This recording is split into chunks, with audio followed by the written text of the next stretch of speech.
E-Stylez Friday Freestylez. Got the homie Iman from Yonkers. Yo in the building, about to get to these bars. Ain't no time for thinking it's do or die. You don't wanna be crucified when you're staying low, help me. I've been losing my patience due to this plan. Been packing on ammunition to let it off with a bang. Loose killer disguise, ready to terrorist with a pen. Bombs in Baghdad, but niggas grow don't even know they pops either. Flex or push weight, call that bodybuilding the block. No bitches around my corner, them germ sticks for a hunch. Link the chain up, ice been dripping without a sauna. Quit flossing, this shit exhausting, no bully back on my lonely. Same niggas never supporting, keep swearing they was your homie. New bitches think that they know me, but can't even get close to me. They think this shit was luck, nah nigga, it's how it's supposed to come and talk to me. Jodeci potency, part of my flowetry. You shooting clips, we shooting movies, this ain't what you want, homie. Acting out like shit is different to me. Either you sticking to the script or find a different story. Backpack filled with ammunition, the gems will glisten, you'll feel attention. Jiggy niggas with ill intention, forgot to mention. More invested when it's not intended, but more impressive when you're not pretending. I lock and load just like a lethal weapon. Don't carry heat if you just not defending. You either leave it up to God or find a new protection, cause when they lurking, they gon' send a message. Stand your ground and find your brother beheaded under a millisecond. Mine doesn't matter, I never care about your factor or fact, and I'm not your average opinionated reaction. I always care about my words but resenting who I'm becoming. I throw you these thoughts and words, but you rather get into something. This that double up, you double clutch, don't hesitate, you fucking up. I double down and took the crown, your bitches on my royal nuts. You'll give it up for a couple bucks and rearrange your tummy tuck. You looking up, ain't quick enough, ain't ready for the royal flush. But this that reminiscent pastime. They recite the same lines, say it at the same time. Leaving with a chokehold, big show with a cold flow, sicker than Mike Jackson. Smooth kick while I'm flashing. I'm the last newcomer, address me while I'm passing. Mama told me tone it down, I was out for greatness. Engraving every bullet and dodging like in the Matrix. Well spoken but still respected. Protect your neck when you flexing, double check you if you let them, no second guessing. I'm breaking through, now look at you. Overdue but underviewed, sitting with an attitude. Watching me on TV, telling all your homies that you used to want to be me. We see just how you moving, best believe that shit deceiving. Talking how I'm thieving, cause I'm willing to succeed in agreements. Was never reaching, negotiating for reason, but pulling out like a penis. Ain't seeding it in her fetus, I mean this. I'm just a product of what was made, I'm a realist. I kill shit when it move quick, mace walking with no lip. Puffy juice for the slim dick, all these bitches look free shit. Good dick, nigga, weed split, new way for the seasick. Everybody want drama before when they hear that thing click. Part of my grammar, I've been prone to all the slander and the bad, to guilty conscience. Know they praying for the worst, let's keep it honest. It's not onyx mixed with chronic, this that jigger mixed with promise. That's it. Oh man. No phone, no nothing. Oh my God. Iman, Yonkers in the building. Yo. Jimmy Jazz Radio, E-Stylez Friday Freestylez. Got the homie Iman from Yonkers. Yo in the building. That's a fact. What's good? What's good? Iman in the building right now. Iman, so tell me a little bit about yourself, and tell the people a little bit about yourself, where you come from, how you got started in music. Alright, so I was born and raised in Dykeman, 204 Street type of thing, Inwood. And then when I was 13, I moved to Yonkers. Okay. So I'm 23 now, and I started rapping when I was taking it serious. I'll say like about 18 years old. What made you start taking rapping serious? Well, I always loved it. That was like, when is it? Matter of fact, let's rewind. What made you love rap? What made me love rap? Okay, so my uncles, they used to put me on to Big and Jay-Z like all the time. Because my parents, they did not want me to be a rapper. Wow. Like, what did your parents want you to be? I don't even know. But that wasn't the ideal thing. Because, you know, where we were from and all that type of stuff, it was just like, we want to get you away from all of that. Got you. Know what I mean? So it's just like, my uncles, they used to always, like, when they used to pick us up, they used to play like Biggie and Hove. And then I'll just get hyped because I enjoyed it so much. Yeah. So then a lot of times when you're a little kid and they ask you what you want to be when you grow up, the first thing I always said, I want to be a rapper. Wow. And then as I grew older, I got into sports. I was playing baseball, got hurt, and then I was always writing. So I was like, you know what, let me just take it like this because I really enjoy doing this. So Biggie and Hove are pretty much your big inspirations that got you to want to be a rapper. The other one I'll say is Bow Wow. Yeah, like Bow Wow. Yeah, when I was younger. I remember, that's so funny. Because like a lot of people won't even admit that though, because Bow Wow had it on Smash when we were young. So like I remember when I was seeing like Mike, I remember there was a Campbell's chicken noodle soup commercial and seeing Bow Wow on it. So that was funny. But yeah, Bow Wow was an inspiration when I was young though, like very young. Got you. What would you say is the thing that keeps pushing you to go further as an artist? Because you're independent right now, correct? Yes, I'm independent, but I have a distribution deal with the Orchard with Sony. Nice. Yeah. My guy Jay and Dino over there. Yeah. That's the VP over there. So, how'd you get that?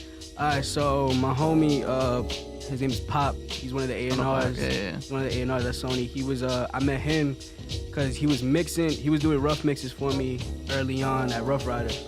So I used to go to Rough Riders and meet with Pop and stuff like that. Okay. Ever since then, we kept a rapport. That was like about 3 years ago. Okay. So then, you know, when he got the position at A&R over there, he was like, yo, I feel like you would be great for this and all that. So he just looked out for me. So, yeah. So they definitely helping out over there. Yeah, definitely.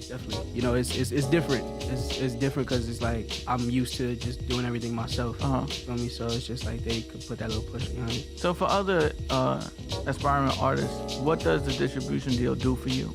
All right, so distribution, well, it's like an 80-20 split. They get 20% of just streaming itself. You feel me?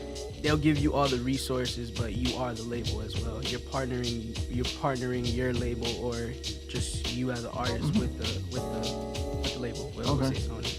And you know, they'll give you all the resources, but Resources like what? like if you need to be put on, let's say, a certain broadcast or something like that, or like certain streaming playlists and all that. So they help with like DSPs and stuff. So it's good, especially if you have the money to be backing up your stuff. So. Do they help promote your records Yeah, as well? they definitely do. That's amazing. Yeah. When did that come through? I'll say about September. Oh, that's soon. Yeah, we recent. Yeah, we just locked it in. This is gonna be the first release. Yeah. Off of that. So yeah. Speaking of release, what do you have coming up? We have my third project titled Everything is Everything dropping April 26th. And I'm headlining a show in Brooklyn at the Knitting Factory. Okay. The 25th. So we're gonna be pretty much premiering the project, and by the time everybody leaves, you can just go download it. So That's fire. yeah, it's gonna be dope. What can we expect from that project? Oh man, it's new music, man. Just new music is growth. I like to, where I got Everything is Everything from, it's just pretty much accepting the realities of life, whether it's good or bad, and just going with it, like not stopping yourself. You feel me? Gotcha. Whatever obstacles you deal with, you just gotta go with it and just make progress. You feel me? What inspires you to keep going? My inspiration, I say my parents.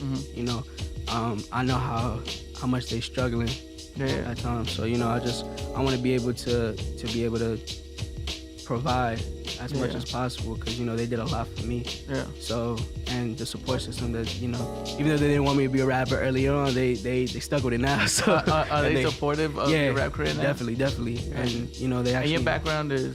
I'm Dominican. Okay. Yeah. So, you know, growing up in Dominican households and stuff, they did not want me to be a rapper. So it was cool though. So you know, they're more supportive.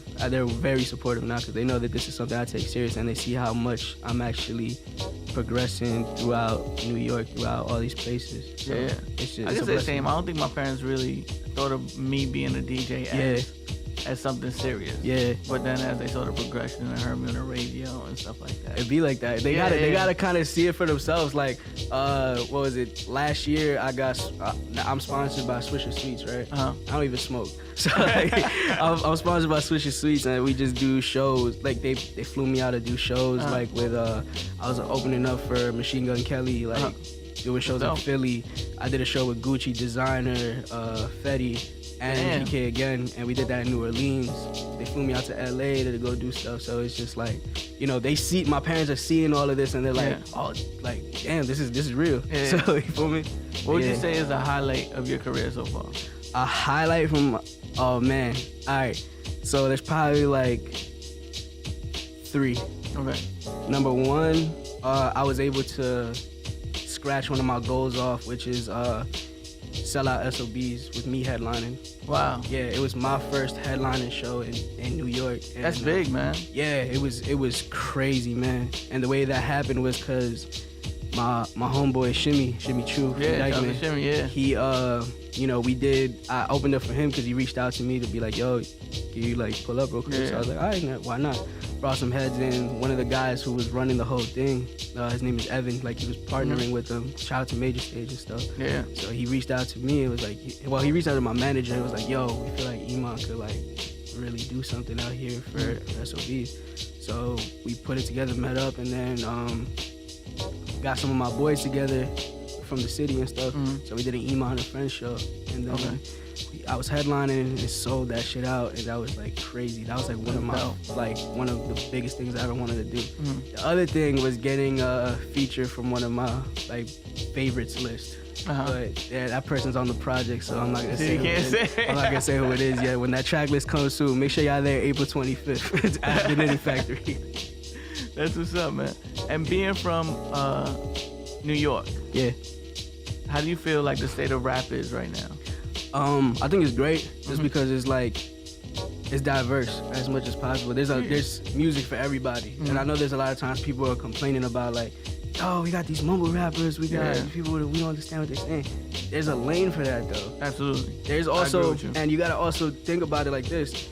When people are saying there's not enough lyrics out, the biggest artists in the world are people who rap. I agree with you 100%. J. Cole, he rap. Drake, he rap. Yeah. Kendrick, he rap. Yeah, These people are the #1 selling artists. Yeah. So you can't really say like that. Rap is dead. Yeah, it's not. That. Because it's still alive. There's just more lanes for other people. We got the Travises where people are going crazy at his shows and stuff like that. It's just a lane for everybody. It's true. So I think it's dope. What do you listen to now on a daily? You just listen to your shit? Yo, honestly, I haven't been listening to anything but my project.